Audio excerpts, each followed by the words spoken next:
This is the true story. True story of one 45 middle-aged woman who stopped getting polite and started getting real. This is my intro, my beautiful intro, my fabulous intro, my amazing intro. Ta-da! This is the section of my blog where I talk and peel fruit. Are we entertained?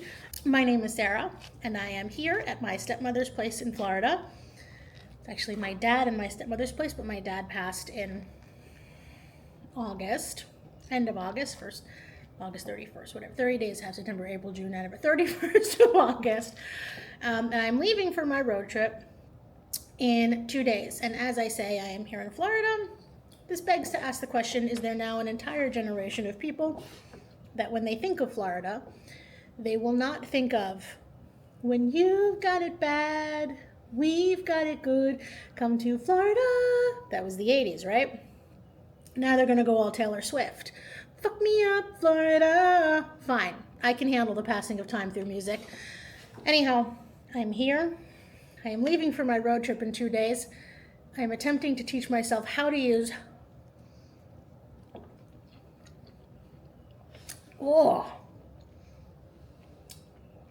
I think we're past the time for Clementine season.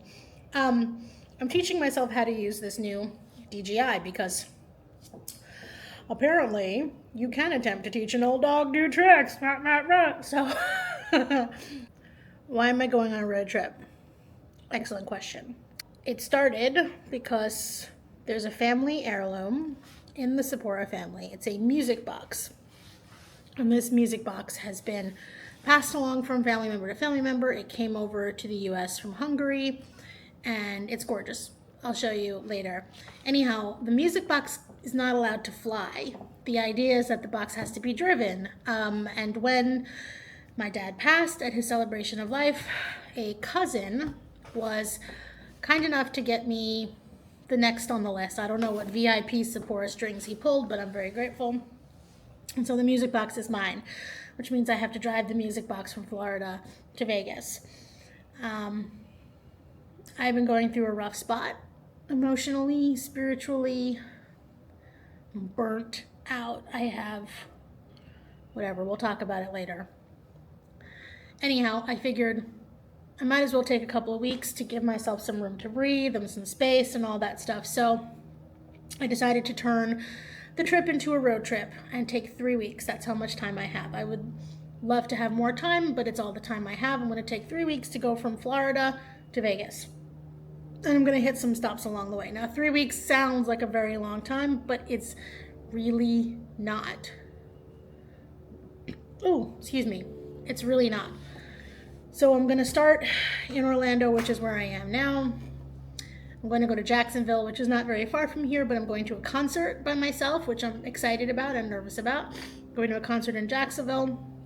And then I'm going to go up to Jekyll Island in Georgia for a few days, spend a little bit of quiet time on the beach, and then I'm going to drive and make my way up north. Now, I originally was only going to go as far as Louisville, but I got a deal on an RV, which I'm sure I'll tell you about later, but the RV has to be picked up in Chicago. So I have to make my ass to Chicago to get the RV. So I'm going to drive up the western side of the Appalachian Mountains, West Virginia, well, North Carolina through West Virginia, which is all like geographic territory that I'm super excited to be around.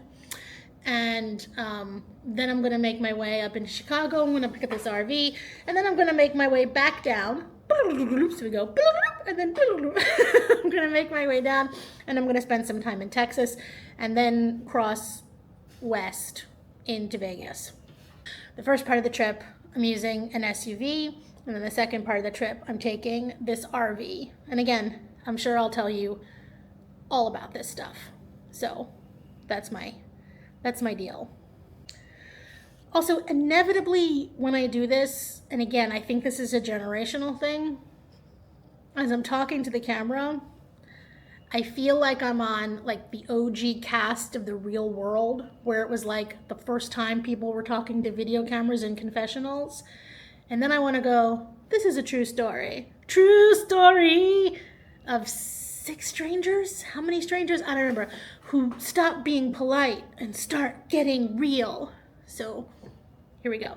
This is the true story. True story of one 45 middle-aged woman who stopped getting polite and started getting real. Something like that. So, if you're new to me, let me just give you a little introduction of who I am and what I do and all that jazz. Jazz hands. My name is Sarah. I am a plus-size midlife woman. I'm in my mid-40s. I am an author of a great book that you should absolutely read called Soul Archaeology, a totally doable approach to creating a self-loving and liberated life. It was released through Hachette Book Group last August, literally at the same time my father passed, which is probably why you haven't read it, because my promotional skills during that month sucked. Different story for a different day. I also run live events and retreats for plus-size women. As I say, plus-size women old enough to remember life before the internet. I've been doing that since 2017 with groups of anything from 9 to 200 people, from one-day-long events to week-long retreats, vacation retreats that I call them. I have been a thought leader in plus-size personal growth and a writer and an author and a speaker and all that stuff. My background professionally is in marketing and PR. I've done some pretty cool and interesting things in my life. I'm the former marketing person for Chippendales, which I did back in the day. I'm a native of New York City. I currently live in Las Vegas, but I've sort of moved around the country a lot. I came out west originally in 2003. And now some stuff that's not biographical, but things that will tell you a little bit about who I am. I love dirty jokes. I love sunrises. I love cowboy boots. I love big open sky. I don't like being trapped in big loud cities with concrete and dust, even though that's how I grew up. It's not what speaks to my soul anymore. My values are authenticity and transparency and humor. I'm tenacious. I figured out that I have ADHD only in the last 2 years of my life. That's been interesting. I've had a relationship to my weight my entire life, and I've lost weight and gained weight and lost weight and gained weight many times, and talked about this stuff publicly, and I will continue to keep doing that. I am working slowly on my weight. I've been doing it this time very differently than I ever have before.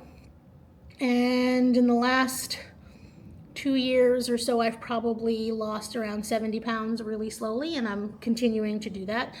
But this time I'm really focusing on working on my impulsive eating and working on food skills as opposed to just being a good dieter, because those are two different things. I used to do a lot of work in the plus industry, and because of that, I was sort of labeled a body positive ambassador, which is not a title I ever wanted. Although I definitely misused the term back in the day. I've grown a lot since then.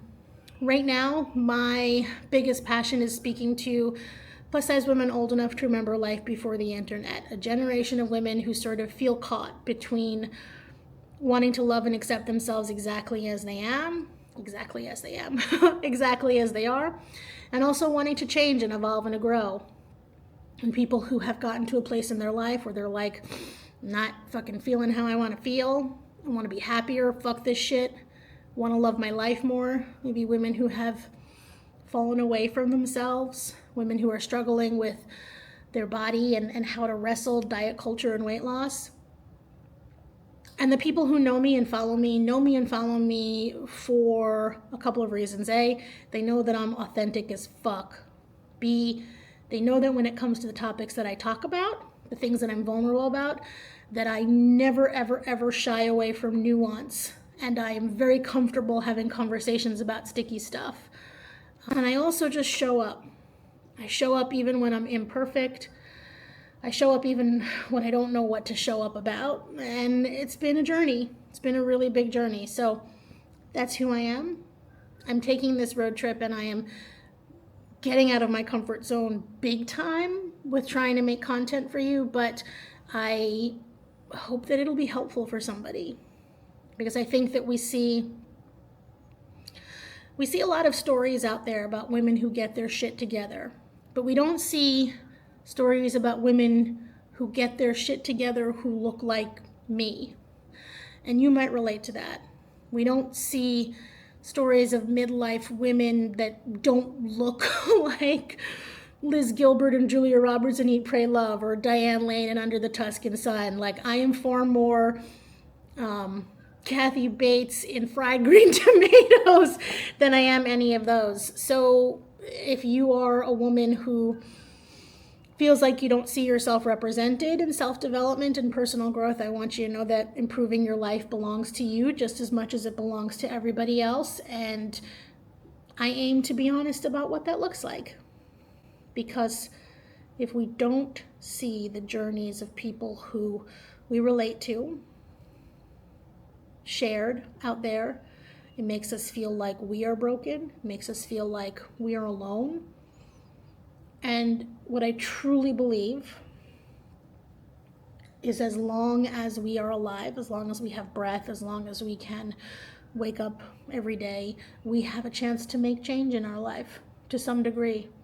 And if we are both radically self-accountable and radically vulnerable and self-compassionate, it is possible. So that is what I aim to talk about. I hate looking at video of myself. I hate it. It's so hard. And everything I shoot, I know I'm gonna have to edit, and that fucking sucks. And I wish I could pay somebody to edit it all for me, but your girl is not that rich. So it is a real act of self-love. It is a real act of surrender and self-love to do this shit. So my stepmom just left for the airport, and I am alone at their house. And I am going to tell you very honestly that for the last few days, I have absolutely held back and stifled crying my face off. It has been very, very weird to be at my dad's house without my dad here. And yeah, I was here for the celebration of life, but the house was full of people then. And so to come in the door and just feel his lack of presence has been just so hard. And when I rounded the corner into the living room and his blue wingback easy chair was there in the same spot with the Green Bay Packer blanket on, I genuinely just wanted to lose it. And I did not. And I know that I would have been entitled and should have felt free to have all the emotion that I needed to feel, but I just did not feel comfortable letting all of my emotion be on the table with my stepmom. And it's not because she's not a loving person who doesn't care. She does.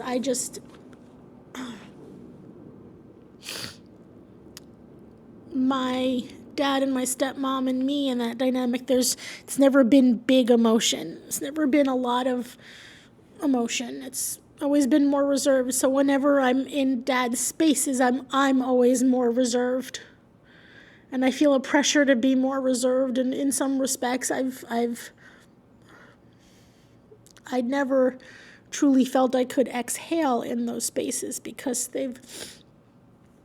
I'm always so blah, and they're so contained. And I'm leaving tomorrow. First, I'm going to run some errands. Thought I might take a minute and share a couple of the things that are my dad's and my families that I'm bringing back to Vegas with me, which was the initial reason for this trip. So then I'm going to go to Harbor Freight and run some errands and stuff like that. But yeah, it's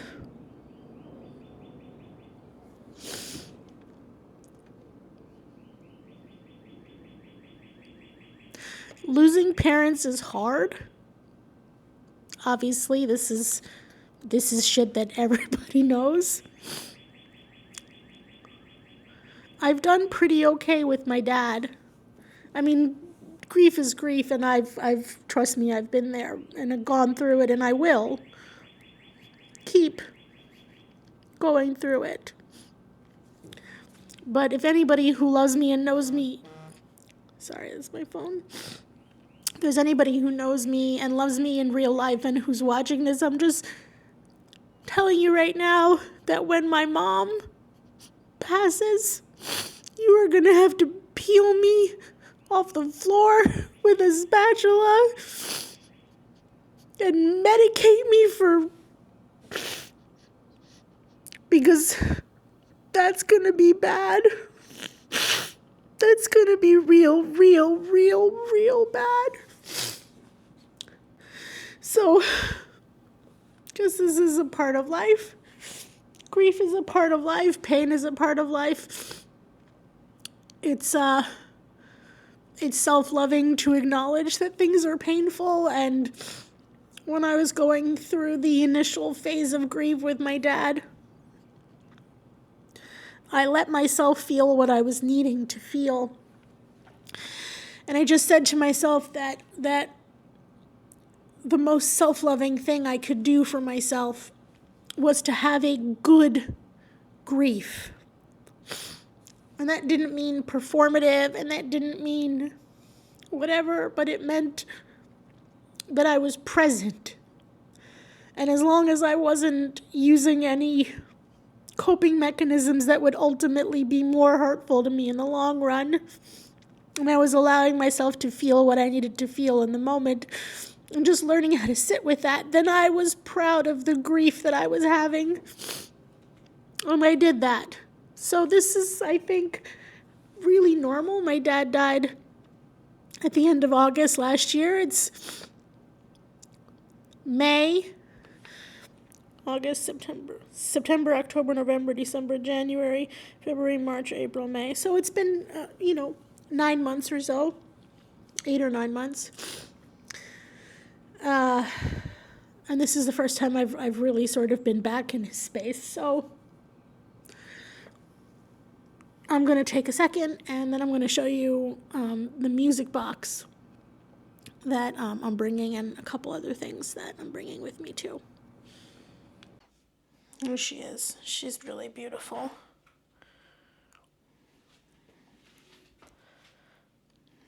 She's really pretty. This is her. I'm going to open her up. Be really delicate with her, so you can see what's inside. This is the Sapora family music box. This has been in the family for a long time. This button right here changes the track. It changes the track. This plays it, and this stops it. You can see all of the pieces that are in here.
Okay guys, so Reba One is packed.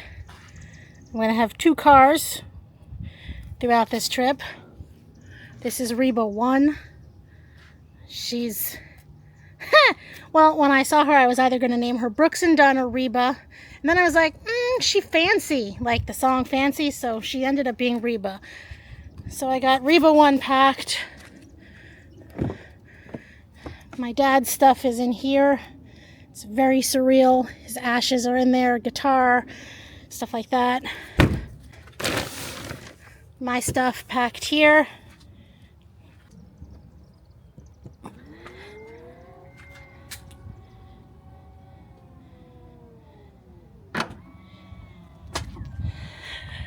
And we're getting ready to head out. Okay, we're packed. Reba's packed. This is the first part of my trip. We're not going very far today. I'm going from Orlando to Jacksonville, which is like 2 hours and change, 2.5 hours. Could be a little more if there's traffic. I am stopping in Jacksonville for 2 nights, tonight and tomorrow night, because I am going to a concert by myself. I'm going to Chris Stapleton, George Strait, Little Big Town concert. I've never been to a concert by myself, so this should be an interesting experience. And on top of that, I'm injured right now. I don't know if I said it before, but like a couple of weeks ago, I fell off a curb. I mean, this is really stupid shit. But I had so much tenseness and energy in my body that when I fell, I actually really fucking hurt my knee and the muscles in the back of my leg. And so I've been sort of hobbling like a pirate. So this is going to be fun. Packing up the car was fun. All of this has been fucking fun. Ha ha ha. It's also a very surreal feeling. My father's ashes are in a plastic box in the back seat, which is so fucking weird. I've already texted my friends and told them, like, when I die, never ever put my ashes in a plastic box and save them. Just don't do it. Get rid of them, toss them into the fucking wind, bury them in a cowboy boot. I don't give a shit. Just don't put them in a plastic box. I am way too weird for that. So got that out of the way. Guitar, music box. So now we're on the road. Okay. I'll check in from Jacksonville. Thanks for hanging out with me. Like if you liked it, comment if you want to talk to me, and don't forget to hit subscribe. And stay tuned for more perfectly imperfect episodes with self-love, personal growth, and more. I don't know what the and more is going to be exactly, but I figure we will figure that out together. Okay, thank you.